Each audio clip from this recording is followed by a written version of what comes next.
तो लाहौर का मोहब्बत करने वाला जोड़ा दोनों बाजू टांग कट गई तो मैंने सोचा क्या वो मुझे छोड़ देगी। दाऊद सदीक के लिए वो मामूल का एक दिन था। इनके घर पर दावत थी और वो घर के बाकी अफराद के साथ इंतजामात में मसरूफ़ थे। साथ ही मोबाइल फ़ोन पर इनकी बातचीत सना से भी चल रही थी। इन दिनों ऐसा कम ही होता था कि वो दोनों ज़्यादा देर तक एक दूसरे से बात ना करें। सना फ़ोन पर कह रही थी कि आकर चेहरा ही दिखा जाओ, और इसी वक्त दाऊद के वालिद ने घर के अंदर से ने आवाज़ दी, ठीक है जी मैं आता हूँ।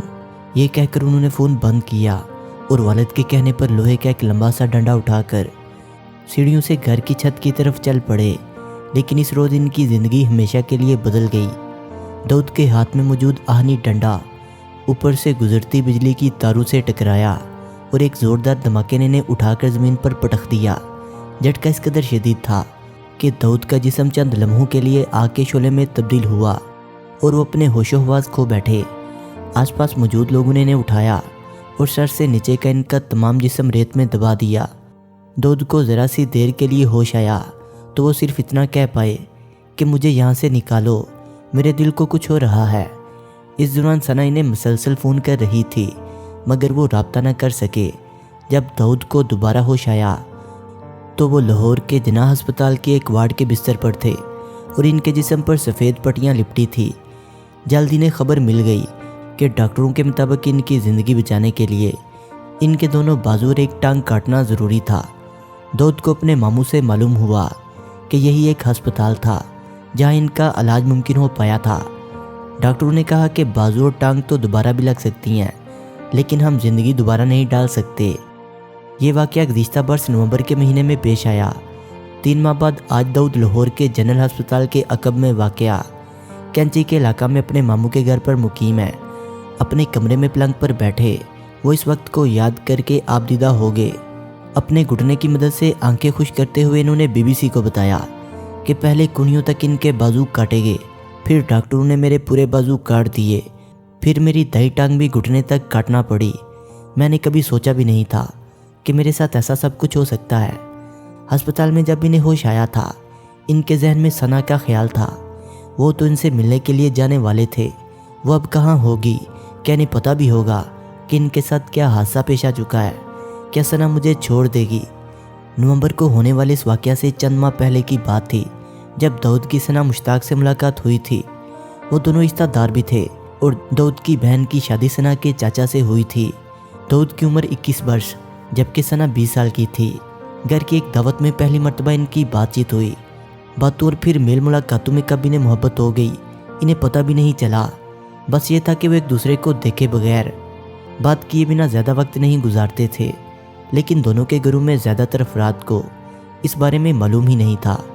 यही सोचते हुए जब अस्पताल के बिस्तर पर लेटे दाऊद की खुद पर नज़र पड़ी तो वो अपने आंसू नहीं रोक पाए थे। मुझे यही ख्याल आया कि क्या इस हालत में सना मुझे कबूल करेगी या वो मुझे छोड़ देगी। मैंने इसका नाम लिया। इसने फ़ौरन आंखें खोल दी। जब सना को मालूम हुआ कि दाऊद को करंट लगा है और वो अस्पताल में है, वो अपनी एक कज़न को साथ लिए जनरल अस्पताल की तरफ दौड़ी। दाऊद इन्हें नहीं मिले जिन्हें इस वक्त तक जिन्ना अस्पताल मुंतकिल कर दिया गया था। मायूस होकर इन्होंने दाऊद के मामू को फ़ोन किया। इनके ज़रिए सना को मालूम हुआ कि दाऊद कहाँ है, इन पर क्या गुजरी थी और अब इनके साथ क्या होने जा रहा था। अब वो हर हाल में दाऊद से मिलना चाहती थी। इन्हें इस बात की भी परवाह नहीं थी कि इनके घर वाले क्या सोचेंगे या लोग क्या कहेंगे। अपने घर वालों को राज़ी करके वो दाऊद को देखने उनके साथ जिन्ना अस्पताल पहुंची, मगर इन्हें कोई ऊपर वार्ड तक नहीं लेकर जा रहा था। BBC से बात करते हुए सना ने बताया कि वो चुपके से खुद ही ऊपर चली गईं और इस वक्त दाऊद का ऑपरेशन हुए 8 घंटे भी नहीं गुजरे थे। इन्हें अभी होश नहीं आया था और इन्होंने आंखें नहीं खोली थी। इनका पूरा चेहरा सूजा हुआ था। मैंने इनके कान में इनका नाम लिया। इन्होंने फ़ौरन आंखें खोल दी। मैंने कहा कि तुमने परेशान नहीं होना, मैं आ गई हूँ, मैं तुम्हें नहीं छोड़ूंगी। ये सुनकर दाऊद खुश भी थे और फिक्रमंद भी। छोटी उम्र की सना धीमे लहजे मगर मजबूत असाब की मालिक एक सुलझी हुई लड़की थी। चंद बरस कबल इनकी अपनी वालदा का इंतकाल हो गया था, जिसके बाद इन्होंने अपने 3 बहन भाइयों और घर को संभाल रखा था। वो फैसला कर चुकी थी। इन्होंने घर वालों को बता दिया कि वो दाऊद से शादी करना चाहती हैं। لیکن ان کے والد راضی نہیں تھے۔ انہوں نے کہا کہ تم کیا کرو گی؟ داؤد کے تو بازو نہیں ہے، اس کی ٹانگ نہیں۔ میں نے کہا مجھے پرواہ نہیں، میں نے اس کا ساتھ دینا ہے۔ گھر والوں نے کہا تم ایک شخص کے لیے سب کو چھوڑ دو گی؟ میں نے کہا مجھے بس داؤد چاہیے۔ داؤد کا کہنا تھا کہ انہیں لگتا تھا کہ اگر انہوں نے خود ثنا سے شادی کے لیے کہا تو یہ ان کے ساتھ زیادتی ہوگی۔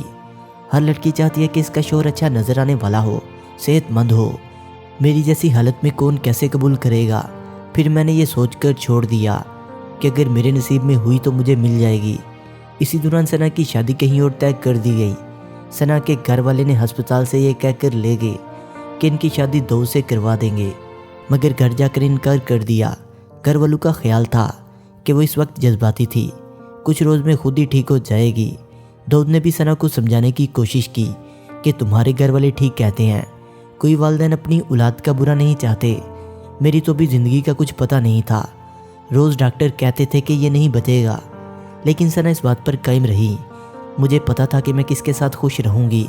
ان کے گھر والوں نے مسئلے کا حل اس طرح نکالنا چاہا کہ ثنا کی کہیں اور بات پکی کر کے جلدی منگنی کروا دی اور شادی کی تاریخ مقرر کر دی۔ شادی سے 2 ہفتے قبل ثنا گھر چھوڑ کر نکل گئیں، لیکن وہ داؤد کے پاس بھی نہیں جا سکتی تھی۔ داؤد اور ان کے گھر والے بھی ثنا کو سمجھا رہے تھے کہ وہ جذبات میں آ کر کوئی فیصلہ نہ کرے۔ اسی اثنا میں ثنا اپنی خالہ کے گھر چلی گئی۔ خدا نے اگر تمہارے بازو لیے تو دے بھی تو رہا ہے۔ داؤد اب بھی فیصلہ نہیں کر پا رہے تھے۔ انہوں نے خود کے ساتھ پیش آنے والے حادثے سے قبل ثنا کے ساتھ مل کر اپنی زندگی کے بارے میں کئی منصوبے بنائے تھے۔ داؤد اپنے والد کے بیمار ہونے کے بعد اکیلے ہی کاروبار سنبھالتے تھے۔ گھر پر انہوں نے چکی لگا رکھی تھی جہاں وہ خود کام کرتے تھے۔ ان دونوں نے سوچ رکھا تھا کہ شادی کے بعد ان کا اپنا ایک گھر ہوگا، دونوں محنت سے مل کر اپنی زندگی گزاریں گے۔ لیکن داؤد کو لگتا تھا کہ یہ اس وقت کی بات تھی جب وہ ٹھیک تھے۔ اس وقت تو ہم نے ساتھ جینے مرنے کی قسمیں کھائی تھیں، لیکن یہ اس وقت کی بات ہے جب میں بالکل تندرست تھا۔ اب تو میرے بازو لگ بھی جائیں تو میں کوئی بھاری کام نہیں کر پاؤں گا۔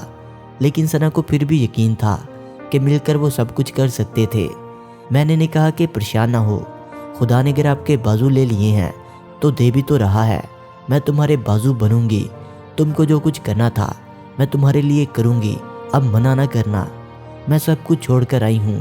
ثنا اب واپس گھر جانے کو تیار نہیں تھی۔ ایک ماہ اپنی عزیزہ کے ہاں وقت گزارنے کے بعد انہوں نے داؤد سے پھر رابطہ کیا۔ میں نے ان سے کہا کہ اب مجھے منع نہ کرنا، اب تو میں سب کچھ چھوڑ کے آ گئی ہوں۔ تو اس نے کہا ٹھیک ہے۔ پھر میں داؤد کے پاس آ گئی۔ یہ کہتے ہوئے وہ نم آنکھوں سے مسکرا رہی تھی۔ گزشتہ ماہ داؤد کے ماموں کے گھر پر ایک چھوٹی سی تقریب میں ان دونوں کی شادی ہو گئی، لیکن ثنا کے گھر والے اس میں شریک نہیں ہوئے۔ شادی کے بعد اب داؤد کا ہر کام ثنا خود کرتی ہیں۔ انہیں کپڑے تبدیل کروانا، کھانا کھلانا اور مرہم لگانے میں ان کا دن گزرتا ہے۔ تاہم ان کے لیے سب سے اہم داؤد کو بے بسی کے احساس اور دکھی ہونے سے بچانا ہے، اور یہ کام آسان نہیں۔ سوچتا ہوں خدا نے میرے ساتھ یہ کیا کر دیا۔ داؤد کو کسی دوسرے پر بوجھ بننا پسند نہیں تھا، اور اب بھی نہیں ہے۔ بری ہوئی آواز میں وہ کہتے ہیں کہ جب بھی کوئی سہارا دے کر غسل خانے لے جاتا ہے یا باہر تک لے کر آتا ہے تو یہ خیال آتا ہے کہ خدا نے میرے ساتھ یہ کیا کر دیا۔ وہ کہتے ہیں لیکن پھر بھی میری بیوی ثنا میرے پاس آتی ہے اور مجھے حوصلہ دیتی ہے کہ ایسے نہیں سوچتے۔ ثنا ساتھ ہی خود کو بھی حوصلہ دیتی ہیں۔ جب انہوں نے یاد کیا کہ کیسے داؤد انہیں کہتے تھے کہ شادی کے بعد انہیں گھمانے لے جائیں گے تو ان کی آواز بھی بھر آتی ہے۔ اب مجھے اچھا نہیں لگتا۔ میں کہتی ہوں کوئی بات نہیں، جب آپ ٹھیک ہو جاؤ گے تو آپ مجھے خود لے جانا ساتھ۔ ایک دوسرے کو پا کر وہ دونوں کہتے ہیں وہ بہت خوش ہیں، تاہم ایک خلش باقی ہے۔ میں سوچتی ہوں اگر میرے ساتھ یہ واقعہ ہو جاتا۔ ثنا کے گھر والے اب بھی ان سے ناراض ہیں۔ داؤد کے ایک تایا نے بھی ان سے بول چال ختم کر رکھی ہے۔ تاہم حال ہی میں ثنا کے والد نے فون پر ان سے بات کی تھی۔ میرے بابا نے فون کیا تھا، مجھے بہت خوشی ہوئی۔ میں نے کہا میں ٹھیک ہوں اور خوش ہوں۔ پھر میں نے کہا یہ داؤد سے بات کریں تو میرے بابا نے فون بند کر دیا۔ یہ بتاتے ہوئے انہوں نے پہلے اپنے آنسو روکنے کی کوشش کی، لیکن پھر وہ رونے لگیں۔ میں نے داؤد سے کہا آپ نے پریشان نہیں ہونا۔ انہوں نے کہا میں تو بس یہ چاہتا ہوں کہ تم خوش رہو۔ میں نے کہا آپ نے پریشان نہیں ہونا، میں اپنے بابا کو منا لوں گی۔ اپنے آنسو پونجتے ہوئے ثنا نے کہا میں سوچتی ہوں اگر میرے ساتھ یہ واقعہ ہو جاتا تو میرے گھر والے کیا سوچتے، اور اگر اس وقت داؤد مجھے اپنا لیتے تو ان کو کتنی خوشی ہوتی۔ اب اگر میں نے یہ فیصلہ کیا ہے تو انہیں تو خوش ہونا چاہیے۔ मगर वो ये नहीं सोचते सना ने जो कर दिया वो कोई नहीं कर सकता। दाऊद अपनी पहलू में बैठी सना के आंसू शायद पूंझना चाहते थे। इनकी तरफ देखकर वो सिर्फ इतना कह पाए कि इन्होंने जो कर दिया वो कोई नहीं करता। बड़ा हौसला चाहिए। मैं ये चाहता हूँ कि इनके घर वाले इनसे राज़ी हो जाएं। वो दोनों अपने मुस्तकबिल के बारे में भी सोचते हैं। दाऊद की सोच में किसी पर बोझ बनना भी शामिल नहीं, वो सिर्फ थोड़ी सी मदद चाहते हैं। दोस्तों, मैं मुखैर हजरात से और हुकूमत से अपील करता हूँ कि मेरे मसनूई बाजू और टांग लगवा दें या मुझे कोई कारोबार करवा दें ताकि मैं अपनी फैमिली की खुद देखभाल कर सकूँ। ये कहकर वो अपना सर झुका लेते हैं तो सना इनकी तरफ देखकर कहती है कि दाऊद के बाजू लग जाएं और टांग लग जाए और ये सिर्फ मेरे आसपास चलते फिरते रहें, मुझे और कुछ नहीं चाहिए। दोस्तों, वीडियो अच्छी लगने की सूरत में से लाइक करें, कमेंट करें और अपने दोस्तों से शेयर करें। और जिन्होंने अभी तक हमारे चैनल शानी स्टोरीज़ को सब्सक्राइब नहीं किया वो इसे सब्सक्राइब करते हुए बेल आइकन पर क्लिक करके ऑल नोटिफिकेशन को इनेबल कर लें। मिलते हैं एक नई वीडियो के साथ, तब तक के लिए खुदा हाफिज़।